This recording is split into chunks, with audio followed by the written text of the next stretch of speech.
Assalamualaikum warahmatullahi wabarakatuh. Perkenalkan, nama saya Arya Husin Wijaya dari kelas 4 PJJA dengan NIM 062440111826. Sebelumnya saya ucapkan terima kasih kepada Ibu Dr. Insinyur Sri Reski Artini, Sarjana Teknik Master Engineer, sebagai dosen pengampu pada mata kuliah GIS dan LDD. Di sini saya akan menjelaskan kembali tentang materi yang Ibu sampaikan pada video YouTube yang telah Ibu kirim. Langsung saja. Yang pertama, histori GIS. Pada awalnya, peminat pengguna pembuat peta analog dan digital berasal dari berbagai kalangan di sekitar bidang-bidang militer, urusan pendaftaran tanah, dinas survei, dan pemetaan, dan lain-lain. Peta analog biasanya kita lihat pada dinding kelas di sekolah, misalnya seperti peta Indonesia atau disebut dengan peta rupa bumi Indonesia yang berbentuk hard copy, bisa dipegang, sedangkan peta digital berbentuk soft copy dalam komputer. Kemudian, sejak dahulu peta analog atau hard copy digunakan sebagai media penyedia informasi spasial. Spasial artinya data yang memiliki nilai koordinat atau data yang bergeoreferensi, dan sarana berkomunikasi bagi beberapa orang yang berkumpul dengan jumlah yang sangat terbatas. Analisis terkait dilakukan atas dasar visualisasi semata. Walaupun demikian, pada saat ini hampir semua peta dapat ditemukan dalam bentuk digital atau soft copy, sehingga perlu suatu sistem untuk pengolahan data spasial. Modern mapping. Untuk peta modern terdapat 3 unsur untuk membentuknya menjadi GIS. Yang pertama, teknologi digital, di mana sekarang ini semuanya serba digital, komputerisasi, yang data-datanya tersimpan dalam komputer.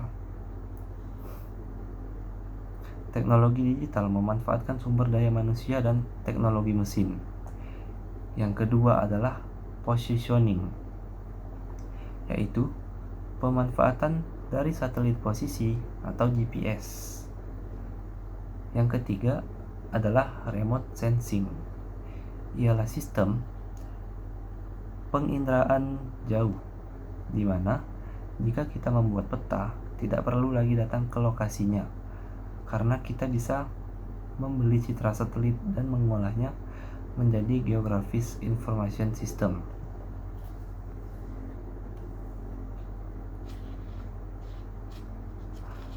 Teknologi perolehan data spasial. Tersedia beberapa sistem satelit penentuan posisi atau navigasi yang makin akurat dan bisa diakses oleh publik kapan dan di mana saja penggunaan atau user berada. Contohnya, satelit GPS yang dimiliki oleh Amerika, GLONASS yang dimiliki oleh Rusia, Galileo dimiliki oleh Uni Soviet, dan Kompas dimiliki oleh Cina. Kemudian tersedia perangkat total station plus program post processingnya.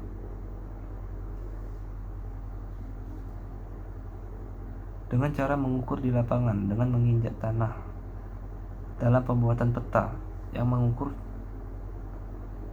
dulu kemudian mengolah data bernama post processing menggunakan komputer dan software untuk mengolah data kontur.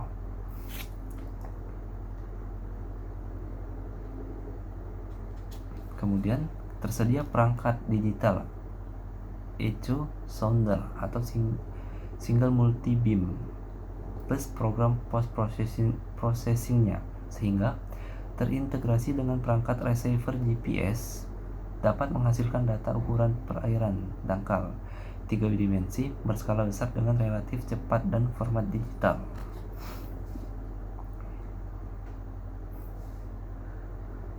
Teknologi perolehan data spasial. Kemudian tersedia sensor-sensor termasuk radar atau kamera yang beresolusi tinggi yang dapat menghasilkan data spasial 3 dimensi yang akurat dalam format digital. Perangkat ini dapat dibawa oleh platform satelit, pesawat terbang, dan pesawat ulang-alik.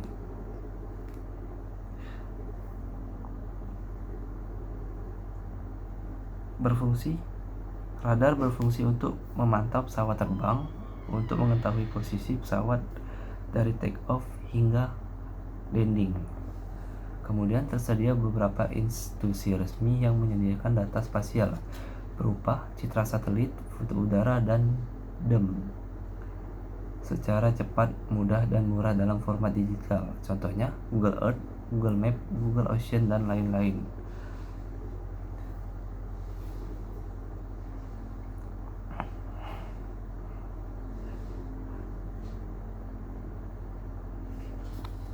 Kemudian tersedianya teknologi pendukung perangkat keras dan lunak, telekomunikasi, dan jaringan internet yang makin canggih.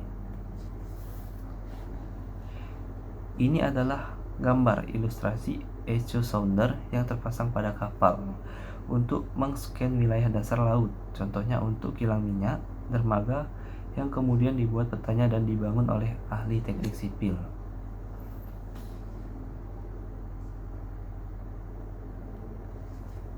Kemudian ini adalah kapal di atas permukaan laut yang dalam. Bisa kita lihat air pada gambar ini berwarna biru atau biru kegelapan, yang artinya menandakan kedalaman laut yang sangat dalam.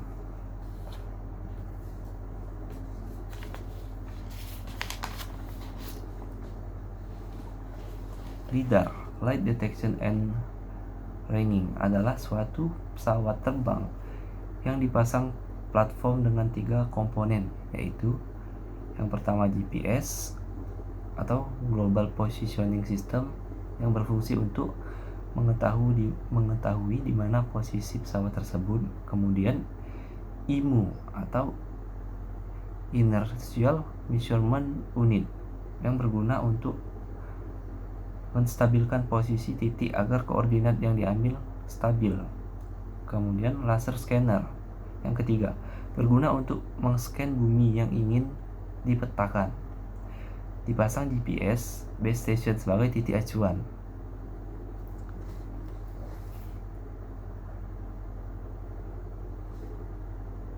LiDAR merupakan suatu metode survei pemetaan dengan memanfaatkan sinar laser untuk mendapatkan jarak antara 2 titik atau lebih.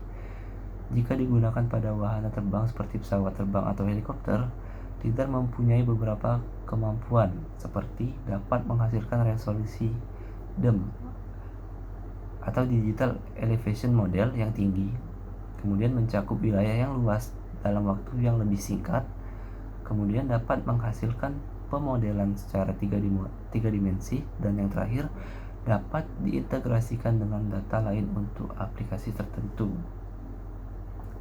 Permasalahan dalam penggunaan LiDAR ini ialah biaya yang mahal, kurang lebih 15 juta per kilo. Jika wilayah yang ingin diukur tidak terlalu luas, disarankan memakai total station saja. Teknologi dalam LiDAR. Teknologi pada LiDAR terdapat pesawat, base station, dan GPS, sehingga posisinya dapat diketahui oleh GPS atau Global Positioning System. Airborne LiDAR terbagi atas 2, yaitu LiDAR untuk pengukuran topografi permukaan tanah yang disebut Airborne Altimetric LiDAR, dan LiDAR untuk mengukur kedalaman perairan dangkal yang disebut Airborne Laser Bathymetry. Perbedaan utama di antara keduanya ialah pada penggunaan laser, di mana pada Airborne Altimetric LiDAR menggunakan sinar inframerah, sedangkan pada Airborne Laser Bathymetry menggunakan sinar hijau atau biru. Ini adalah contoh jalur terbang LiDAR. LiDAR memakan biaya yang mahal karena harus menyewa pesawat beserta pilot. Kemudian membeli bahan bakar atau aftur yang harganya itu tidak murah seperti bahan bakar kendaraan lainnya yang ada di darat. Kemudian izin jalur terbang untuk memakai jalur terbang yang biasanya dipakai oleh maskapai penerbangan. Di balik biaya yang mahal, kita mendapatkan hasil peta dengan cepat. Itulah kemenangannya. Ini adalah titik hasil dari LiDAR. Kemudian ini adalah Gunung Merapi yang dapat diukur menggunakan LiDAR untuk memetakan kembali kondisi terkini gunung setiap beberapa tahun sekali dan diupdate sesuai kondisi terkini gunung itu sendiri. Ini adalah contoh jalur terbang LiDAR. Kemudian pengetahuan yang tinggi tentang pengukuran pada dasarnya akan kembali ke dasar ketika melakukan pengukuran di atas tanah. Pada akhirnya, teknologi tinggi ini akan kembali ke dasar.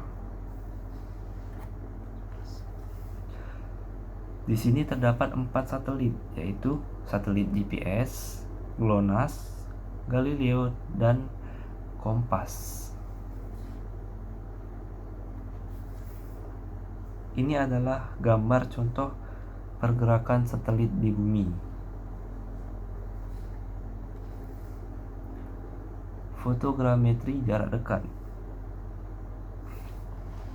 Ini adalah pegunungan atau bukit yang terdapat titik-titik merah sebagai koordinat yang digunakan teknik fotogrametri jarak dekat untuk memetakannya. Gambar sebelah kanan adalah berupa titik-titik pindahan dari gambar sebelah kiri. Bisa digunakan untuk garis konturnya, kemudian digunakan oleh teknik sipil sebagai data pemetaan untuk melihat tinggi atau rendah tanah pada wilayah tersebut. Titik-titik di gambar kiri adalah DEM atau yang saya sebut tadi, Digital Elevation Model. Pada satu titik terdapat satu nilai koordinatnya. Ini adalah contoh foto udara. Dapat kita lihat ada gambar yang terlihat jalan dengan jarak yang cukup jauh dari permukaan tanah. Kemudian ada juga gambar yang dekat sekali, bisa melihat atap rumah dengan jelas.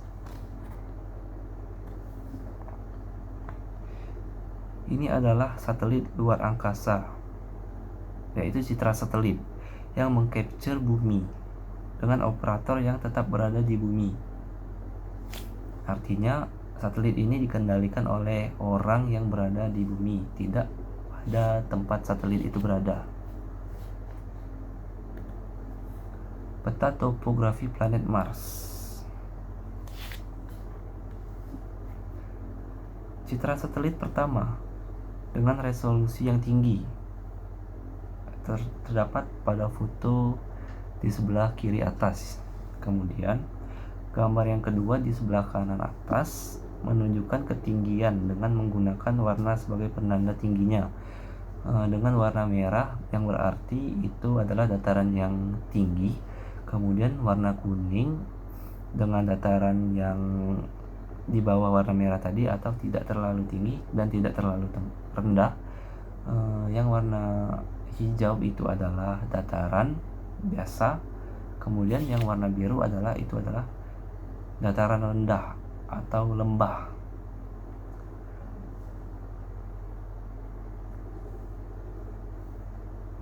Berikutnya menunjukkan peta yang sudah ada elevasinya seperti pada gambar yang di bawah ini, ada 2. Esensi sistem informasi geografis. Data spasial seperti yang disebutkan di awal tadi, ialah data yang memiliki koordinat atau data yang memiliki posisi 2 dimensi atau 3 dimensi, atau data yang bergeoreferensi. Sedangkan data non-spasial yaitu biasa disebut data atribut, di mana data spasial dan non-spasial ini saling berhubungan atau berkaitan karena data non-spasial ini menerangkan data spasial. Contohnya, data spasial adalah jalan, sedangkan data non-spasialnya adalah nama jalan, panjang jalan, lebar jalan, alamat jalan, dan lain-lain yang menjelaskan tentang jalan tersebut.